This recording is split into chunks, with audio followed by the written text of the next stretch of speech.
नमस्कार दोस्तों। आज इस वीडियो में हम बात करेंगे कमर्शियल कोड के बारे में दोस्तों, कि कमर्शियल कोड क्या है, क्यों इसकी इस्टेब्लिशमेंट हुई है, क्यों बनाया गया है इसको दोस्तों। कमर्शियल कोड के बारे में, इसकी डेफिनेशन क्या है, इसके अंदर कौन से सूट फाइल होते हैं, कैसे केस फाइल होते हैं।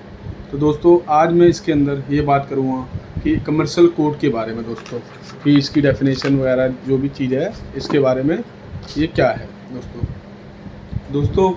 मैं सबसे पहले आपको बता दूं कमर्शियल कोड के बारे में। कमर्शियल कोड अगर जो कमर्शियल कोड जो गवर्नमेंट ने इस्टेब्लिशमेंट की है, जो हमारे क्या नाम है पार्लियामेंट ने जो भी कानून इसमें पास किया है, ये क्यों किया गया है दोस्तों। ज़्यादातर छोटे स्टार्टअप होते हैं, छोटे बिजनेसमैन होते हैं, छोटे स्टार्टअप होते हैं, लघु उद्योग होते हैं, जो जिनकी टर्नओवर कम होती है, ज़्यादातर उनको मायने में देखते हुए इसको लॉन्च किया है, इसकी इस्टेब्लिशमेंट की। मतलब दोस्तों ये 23 अक्टूबर 2015 में गवर्नमेंट ने इस्टेब्लिशमेंट किया था इसको। 23 अक्टूबर 2015 में इसको इस्टेब्लिशमेंट किया है, अक्टूबर मंथ के अंदर, ठीक है, 2015 में। इसका मेन सब्जेक्ट क्या था, इसका मेन एजेंडा क्या था। इसका मेन एजेंडा था जो छोटे स्टार्टअप हैं उनको, जो भी उनके डाटा क्रेडिटर होते हैं, बेसिकली लेनदार देनदार जो होते हैं जिनसे वो लोग बिजनेस करते हैं, ठीक है ना। तो जब वो किसी पार्टी को माल सेल करते हैं, किसी भी पार्टी को, तो जो उनका अमाउंट होता है वो अमाउंट ना रुक जाए, क्योंकि अगर छोटे स्टार्टअप को पैसा नहीं मिलेगा तो स्टार्टअप सारे के सारे बर्बाद हो जाएंगे, ख़त्म हो जाएंगे स्टार्टअप वो। और अगर कोई भी एक स्टार्टअप ख़त्म होता है या वो बंद होने को होता है, ठीक है ना, तो बहुत लोग उससे जुड़े होते हैं, बहुत लोग उससे जुड़े होते हैं, जिससे कि रोज़गार जिसको बोल सकते हैं, रोज़गार जुड़े रहते हैं। बहुत आदमी काम करते हैं कंपनीज़ में, जो कि अगर स्टार्टअप बंद हुआ तो उनकी जॉब भी बंद हुई तो फिर काफ़ी लॉस होता है दोस्तों। इसीलिए गवर्नमेंट 2015 अक्टूबर मंथ में इसको स्टेब्लिशमेंट किया है कमर्शियल कोड। आज मैं इसको बताऊंगा। इसे सेक्शन कमर्शियल कोड एक्ट जो है, इसमें सेक्शन 2C में इसकी डेफिनेशन दी गई है, ठीक है ना। 2C में इसमें कौन कौन से, बेसिकली मैं अभी आपको कुछ बताऊंगा इसके अंदर, कि कुछ उसके अंदर बता दूंगा मैं आपका कुछ डेफिनेशन जो बताऊंगा किस किस पे ये एप्लीकेबल है। बाकी आप इसमें काफ़ी ज़्यादा वो है जो जो जिसकी डेफिनेशन है, तो आप इसको पढ़ लेना। मैं सेक्शन बता देता हूँ। 2C है, आप नेट पे जाके देखेंगे कमर्शियल कोड एक्ट 2C की डेफिनेशन इसमें लिख के डालेंगे तो आपको आ जाएगा किस किस पे एप्लीकेबल है। दो चार चीज़ों पे मैं बता देता हूँ जो मेन चीज़ें हैं दोस्तों। सबसे पहले मैंने आपको बताया कमर्शियल कोड क्यों आया था, कि छोटे स्टार्टअप जो हैं उनके लिए ये आया था। जो छोटे स्टार्टअप्स हैं कि उनका फ़ंड ना ख़त्म हो जाए, उनको टाइम पे पैसा मिले, टाइम पे फ़ंड मिलेगा तो टाइम पे प्रोसेस, जो एक चैन होती है, बिजनेस चैन होती है, वो चलती रहती है। बिजनेस चैन बीच में ब्रेक नहीं होती है। डेटर है, लेनदार है, देनदार है, सेल है, परचेज है, बैलेंस शीट है, प्रॉफिट एंड लॉस है जो तुम्हारा कंपनी में या आपकी जो फर्म हो सकती है, तो उसके अंदर एक साइकिल चलती रहे। जो आपका रॉ मटेरियल है वो टाइम पे आना चाहिए, जब भी आपका टाइम पे, और टाइम पे कब आएगा, जब आपके पास फंड होगा, फंड भी टाइम पे आना चाहिए। तो बेसिकली इसको देखते हुए गवर्नमेंट ने इसको स्टेब्लिशमेंट किया था अक्टूबर मंथ 2015 में दोस्तों। अच्छा, ये सिविल सूट से अलग होता है, सिविल सूट से ये आपका अलग है। कमर्शियल कोड ये अलग है, सिविल सूट अलग होता है। सिविल सूट बेसिकली किसी भी अमाउंट पे एप्लीकेबल होता है वो, लेकिन जो कमर्शियल कोड है, जो कमर्शियल अमाउंट है वो 3 लाख रुपए से ज़्यादा अमाउंट आपका होना चाहिए, तो ही आप कमर्शियल कोड के अंदर इसको अप्लाई कर सकते हैं दोस्तों, यानी केस फाइल कर सकते हैं दोस्तों। सबसे पहले मैं आपको बता दूँ ये किस पे एप्लीकेबल होता है। जैसे मैंने अभी बताया डेफिनेशन, आप उसको रीड कर लेना एक बार तो आपको पता लग जाए काफ़ी। बाकी कुछ मैं बता देता हूँ। जैसे आप मान सकते हो जो बिजनेस ट्रांजैक्शन होती है, जितने भी बिजनेस ट्रांजैक्शन, बिजनेस का मतलब आप समझ गए, कोई भी बिजनेस है, सेल है, परचेज है, काफ़ी टाइप के होते हैं ना बिजनेस, अपना सेल परचेज, किसी भी टाइप की ट्रांजैक्शन हो सकती है। बिजनेस ट्रांजैक्शन आप कह सकते हो उसको। ट्रेडर भी हो सकती है, सर्विस प्रोवाइडर जो होते हैं उनकी हो सकती है, ट्रेडर हो सकती है। इसमें एक्सपोर्टर होते हैं, एक्सपोर्टर के भी अगर कोई इंपोर्ट एक्सपोर्ट की कोई ट्रांजैक्शन है तो वो भी इसमें कवर होगी दोस्तों। कोई फाइनेंशियल है, कोई फाइनेंशियल ट्रांजैक्शन है, वो भी इसमें कवर होगी। कोई आर्बिट्रेशन है, कोई कॉन्ट्रैक्ट बनते हैं, ठीक है ना, इंपोर्टर एक्सपोर्टर, इस टाइप की बेसिकली बिजनेस ट्रांजैक्शन आप इसको बोल सकते हैं मेन, ठीक है ना। बिजनेस होगी, फाइनेंशियल होगी, ये सारी इसी के अंदर कवर होती है। जैसे कोई भी कंपनी या कोई फर्म काम करती है, उसका पैसा सामने वाली पार्टी रोक लेती है, तो उसको अमाउंट को रिलीज़ कराने के लिए, अमाउंट को वापस लेने के लिए ये कोड की इस्टेब्लिशमेंट की गई है दोस्तों। ठीक है ना। तो अब इसमें क्या है कि जो अब मैं इसका एक प्रोसेस बताऊंगा कि इसमें केस कैसे फाइल होगा। जैसे मैंने इसके अंदर आपको बताया 3 लाख रुपए से ज़्यादा का आपका अमाउंट होना चाहिए।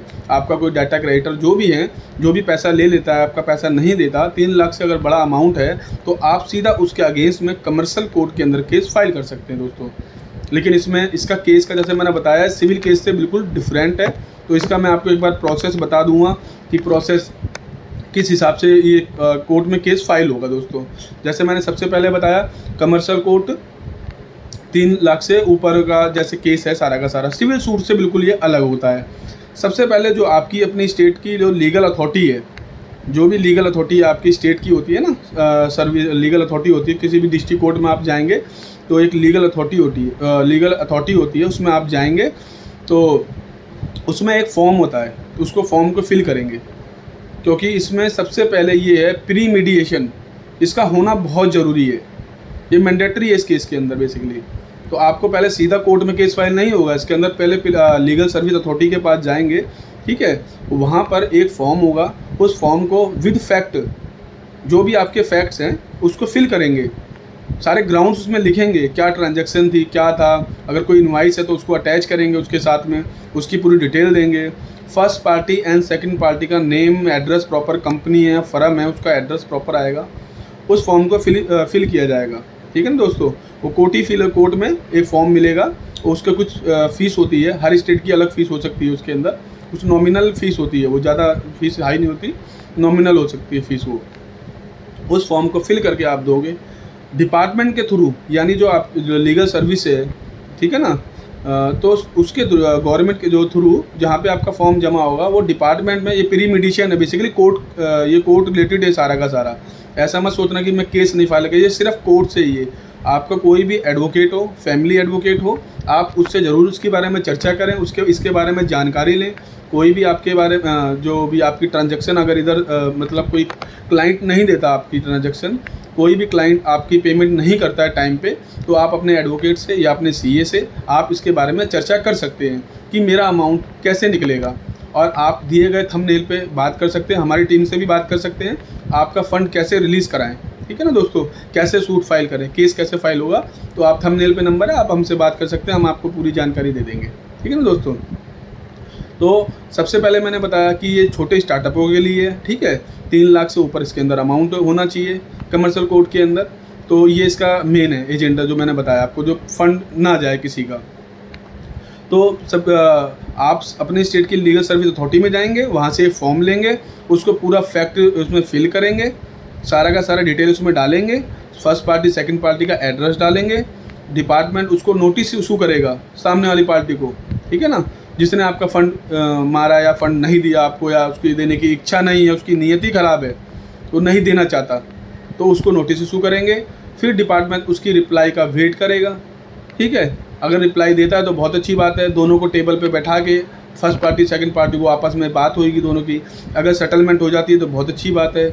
इन केस अगर सेटलमेंट नहीं होती या सामने वाली पार्टी ने उसका रिप्लाई नहीं दिया होगा तो उसको एक नॉन स्टार्टर रिपोर्ट, एक होता है ऑर्डर होता है बेसिकली, आप कह सकते हो नॉन स्टार्टर का, ठीक है, नॉन स्टार्टर का वो ऑर्डर आपको मिल जाएगा। नॉन स्टार्टर रिपोर्ट होती है बेसिकली, नॉन स्टार्टर रिपोर्ट आपको मिलेगी। तो उस रिपोर्ट के बिहाफ पे वो रिपोर्ट आपको मिल जाएगी, नॉन स्टार्टर रिपोर्ट जो है, उस रिपोर्ट के बिहाफ पे आपकी पिटीशन तैयार होगी। पहले तैयार नहीं होगी, कहीं आपने सोचा कि डायरेक्ट हम लोग केस फाइल कर दें, ऐसे नहीं होता है कमर्शियल सूट केस के अंदर। जैसे तभी मैंने बोला कि सिविल केस से ये बिल्कुल डिफरेंट केस है दोस्तों। तो आपको पहले अपने स्टेट अथॉरिटी में जाना है, जो भी उनका प्रोसेस है, लीगल प्रोसेस पहले पूरा कंप्लीट होगा, और वो जो रिपोर्ट आ जाएगी स्टार्टर नॉन स्टार्टर रिपोर्ट जब आ जाएगी तो विद पिटीशन के साथ, विद एविडेंस, आपके जितने भी एविडेंस है उसमें फिर केस आप फाइल करेंगे दोस्तों। फिर डिपार्टमेंट का जो प्रोसेस होता है, लीगल जो कार्रवाई आपको पता है। हाँ, सबसे बड़ी बात मैं आपको इसमें बता दूं, इसमें टाइम फ्रेम बहुत कम लगता है, ज़्यादा टाइम नहीं लगता। लीगल सर्विस के जो सिविल केसेस होते हैं, क्रिमिनल केसेस, उसमें काफ़ी टाइम लगता है। जो कमर्शियल कोर्ट एक्ट बनाया गया है वो बनाया इसीलिए गया है कि इसमें ज़्यादा टाइम ना लगे, क्योंकि अगर ज़्यादा टाइम लगेगा तो जो स्टार्टअप, जो मिनी स्टार्टअप है, स्मॉल स्टार्टअप है, उनको फ़ंड नहीं मिलेगा टाइम पे। अगर टाइम पे फ़ंड नहीं मिलेगा तो उनका बिजनेस क्लोज होने के कगार पे हो सकता है, या हो सकता है बंद हो सकता है। जिसको गवर्नमेंट भी नहीं चाहती जो छोटे स्टार्टअप हैं वो क्यों बंद हो जल्दी। बेसिकली हमारी गवर्नमेंट आज की डेट में प्रमोट कर रही है, छोटे स्टार्टअपों को प्रमोट कर रही है कि आप जल्दी से जल्दी नया बिजनेस करिए, आत्मनिर्भर। हमारी जो गवर्नमेंट है उन्होंने एक नारा दिया है आत्मनिर्भर। जो बेसिकली आत्मनिर्भर क्या है, आप अपने स्टार्टअप के लिए ही है, बेसिकली ये बिजनेसमैनों के लिए, जो स्मॉल छोटे बिजनेस जो है लघु उद्योग बोल सकते हो उनको, ठीक है ना, इसीलिए है। तो जैसे मैंने बताया, कोई आपका फंड रुक जाता है, नहीं मिल पाता, सामने वाली पार्टी की नीयत नहीं है, उसको लीगल नोटिस का भी प्रोविज़र है, लीगल नोटिस भी आप भेज सकते हो, लेकिन वो सिविल केस के अंदर आया था, 3 लाख से छोटा अमाउंट है। तो कमर्शियल कोर्ट जैसे मैंने आपको बता दिया, कमर्शियल के लिए कमर्शियल सूट है, ठीक है ना। तो नॉन स्टार्टर रिपोर्ट आएगी, ये फाइल होगा कि कोर्ट के अंदर, और जैसे मैंने बताया प्री मेडिसिन इसके अंदर बहुत ज़्यादा ज़रूरी है। और अगर किसी केस के अंदर कभी कभी केस होता है, क्योंकि प्री मेडिसिन इसकी मैंडेटरी है, लेकिन अगर कोर्ट में केस आप फाइल करते हैं, प्री मेडिसिन नहीं होता किसी केस में, तो कोर्ट में आपको एक अर्जेंट एप्लीकेशन देनी होगी। विदाउट प्री मेडिसिन अगर आप केस फाइल कर रहे हो, ठीक है ना, जज साहब के सामने, ठीक है, आपको एक अर्जेंट एप्लीकेशन देनी होगी। सर अगर हमने प्री मेडिसिन का टाइम लिया या हमने फाइल किया, तो जो हमारी सामने वाली पार्टी वो देश छोड़ के जा सकता है, जो उसकी असेट्स है वो अदर बंदों को ट्रांसफ़र कर सकता है, तो इसका भी प्रोविज़न है। बट ये ग्राउंड्स जो हैं वो जेन्युइन ग्राउंड्स होने चाहिए, और जज साहब को इस चीज़ के बारे में लगना चाहिए हाँ कि ये सही ग्राउंड है, ये भाग सकता है बंदा, इसका क्रिमिनल रिकॉर्ड ऑलरेडी पहले से है, तो इसको देख के बहुत जज साहब इस एप्लीकेशन को आपको अलाउ करेंगे या डिसमिस करेंगे, उनके पार्ट पे है वो चीज़ें, ठीक है ना। वो तो खैर बात का पार्ट है, पहले तो आपको केस डालना पड़ेगा, देन उसके बाद का सारा प्रोसीजर है दोस्तों। तो दोस्तों ये कमर्शियल कोर्ट के बारे में मैंने आपको बताया, ठीक है। अब कमर्शियल कोर्ट का जो पूरा प्रोसीजर है ये मैंने आपको बता दिया। एविडेंस जो भी इसके अंदर है, पिटीशन फाइल होगी, ठीक है, एफिडेविट्स फाइल होते हैं इसके अंदर। ये कोर्ट केस है, आपके कोई भी ये सिर्फ एडवोकेट ही फाइल करेगा इसको, चाहे आपका एडवोकेट हो, फैमिली एडवोकेट हो, चाहे आप अदर एडवोकेट से बात कर सकते हैं, ठीक है। हमारे दिए गए टीम नंबर पे हमारी नंबर मिल जाएगा, उससे भी जानकारी आप ले सकते हैं, कैसे केस फाइल होना है, कैसे क्या होना है इसके बारे में दोस्तों, ठीक है।